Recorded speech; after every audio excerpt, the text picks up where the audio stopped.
Brian from Talking Guns here with Clint from Thunder Ranch. How are you? Just got done teaching a course here Yes, in Casa Grande, beautiful, free America, Arizona. Yeah, absolutely. And so far, exactly. Maybe under threat soon. Yeah, right, absolutely. New Senate bills that are going through are a little bit scary. I think the Maricopa County Sheriff signed off on the anti-gun thing, so everyone needs to send a letter of protest in and call them on the phone. Very true. That's Sheriff Paul Penzone going against the Constitution and supporting an assault weapon ban. I think they called that a Second Amendment. That was what I think. That is. Wasn't that what they called it? Yeah. Yes. Second Amendment. You are absolutely correct, sir.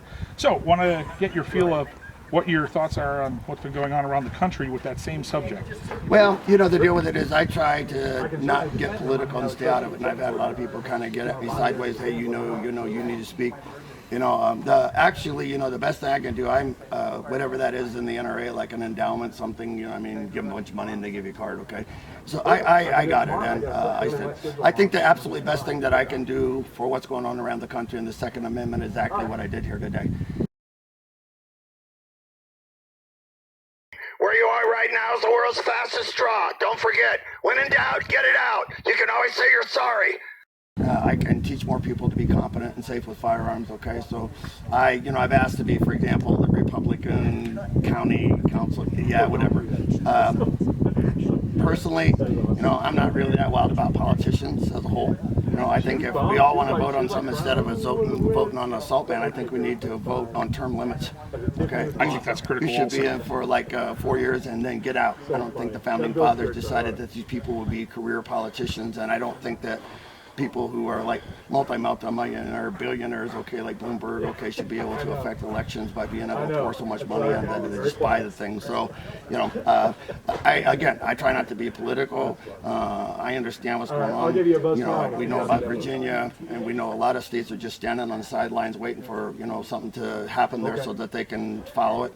I think the best thing that we can do is speak out, speak to the people who represent us. I think that we can vote against them. And then ultimately, in the end, I think each individual in America, because it is still free, you get to decide what you want to do.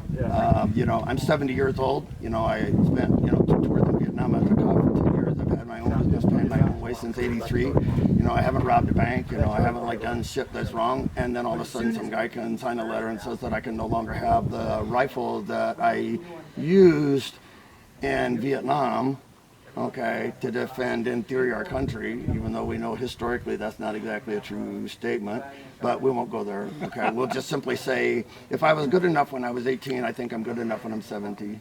If I behave, if I do bad things and, shoot cars and shit like that, well, then you're a bad guy. You should get bad guy things happen to you. That's bad consequences for bad actions, right? Yeah, right. So that's the rule of law. Yeah, and I think the deal with it is like I said, I try myself not to be political. I think my best approach to the problem, me personally, okay, is to continue to train people on a daily, weekly basis. On the back command, I want you to back away from the threat. Graveyard's full of people who wouldn't back up. Backing up is solid because it buys you space and time. They can run forward faster than you can back up. That's never been the point. The point of it is make the son of a bitch come through bullets if they're trying to kill you. And you know what I mean by that, if you're in fear for your life. That's what I'm doing for the Second Amendment. I'm teaching people to safe and responsible gun ownership. I think that that would be, in my mind's eye, at least a reasonable contribution. So you kind of get an idea about how that goes. From a monetary standpoint, bluntly, I can't put enough money into anything to counter anybody like Bloomberg or something like that. Of course. So what I can do is I can vote and I can try to pick people wisely. I think that's the problem, for example, here in Arizona, like in Phoenix, they're talking about the anti-rifle thing, okay. What they've allowed is a lot of people who, I think probably in their own mind's eye, think they're doing something positive. Right. Without a grasp of what they're really doing, okay, is disarming the general public. Guys, I was a cop for 10 years. My dad was a cop for 25. My brother was a cop for 20.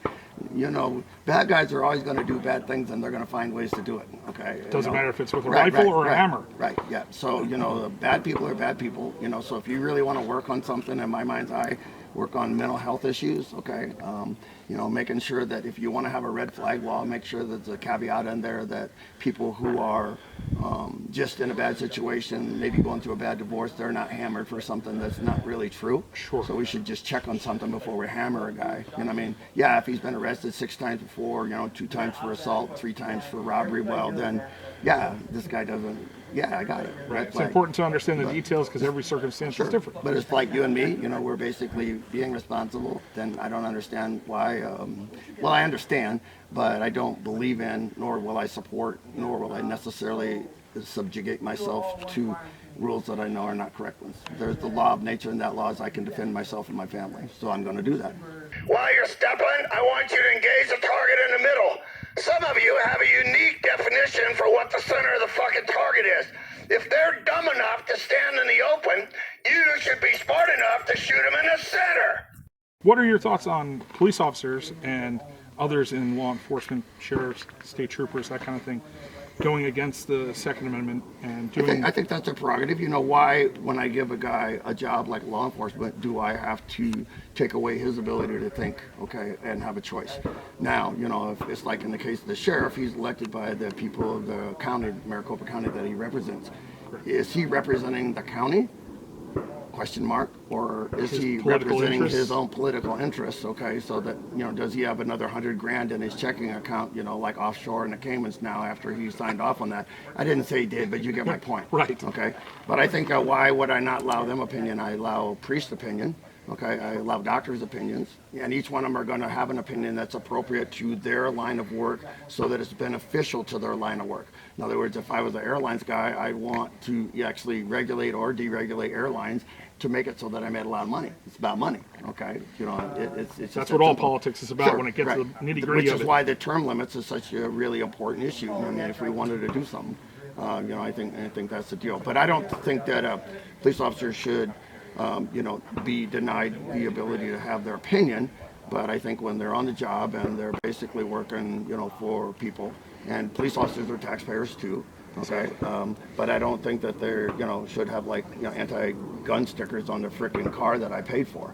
You're entitled to your opinion, but our opinions are like assholes. Everybody's got one, okay? And a lot of them aren't very bright, okay? So, I'm getting that. But no, I don't think we should beat them up for that. I don't think it should be allowed to, basically force their ideology on us, okay? But I think they are entitled to their opinion. Backing up. How many rounds do I fire, Clint? Whatever you have a good sight picture for, someplace between 1 and 4. But I want you to shoot while you're moving back. Stand by. Ready? Verbal compliance, please. Back!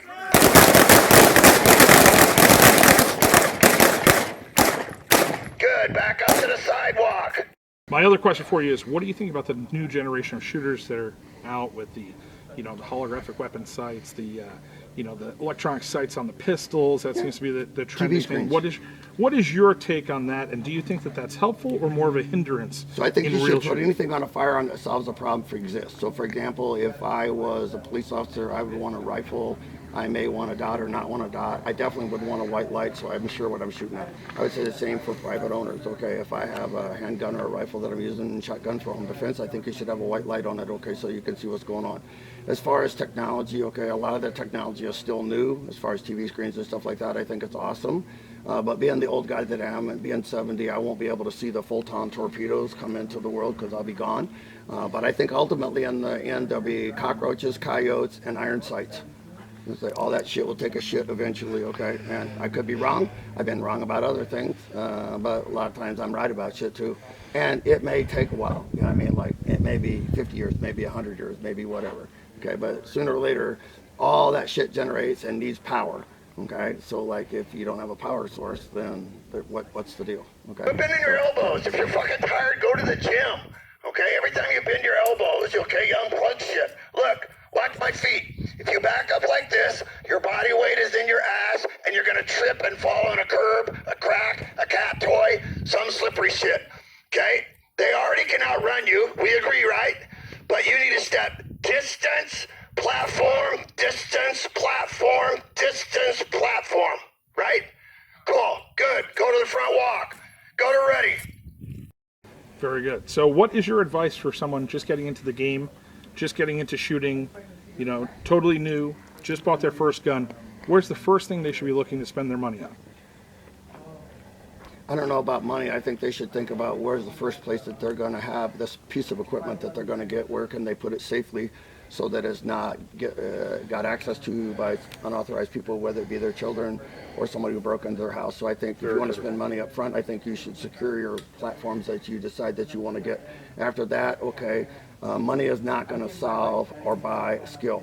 Skill is acquired, okay, from repetition.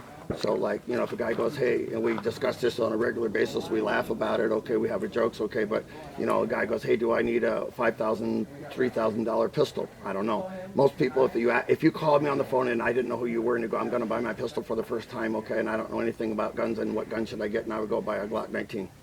Okay. Correct. And then the deal with that is for $3,000, I can buy 3. Then I can buy, you know, $1,000 worth of magazines and $1,000 worth of ammo, and maybe, although I have to be careful about this one, maybe $1,000 worth of competent training.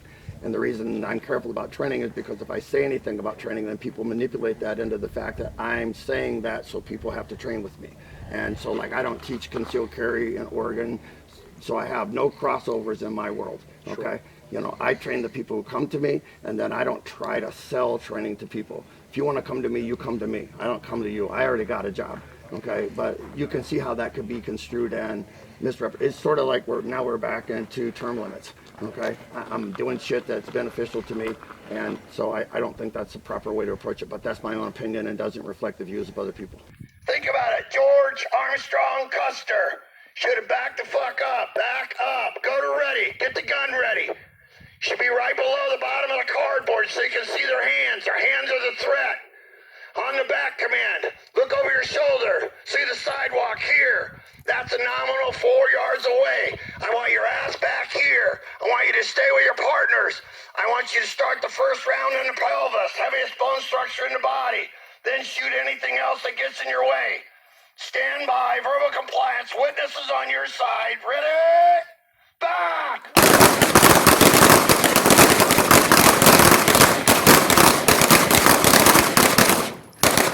But you said something very important is competent training, because there's a lot of trainers out there that even I wouldn't call if you're a brand competent. new guy and I just bought my Glock 19, what is it that you're looking to acquire from that? And personally, like I just did, you know, here I'm in Casa Grande, I just did 2 handgun classes, and I can tell you my single biggest thing, if people ask me, would be actually flat out just write down fundamental gun handling. Do you know how to load it? Do you know how to unload it? Do you know how to do it safely? Do you know how to like get the magazine out? Do you know how to get the magazine in? Do you know how to work the slide?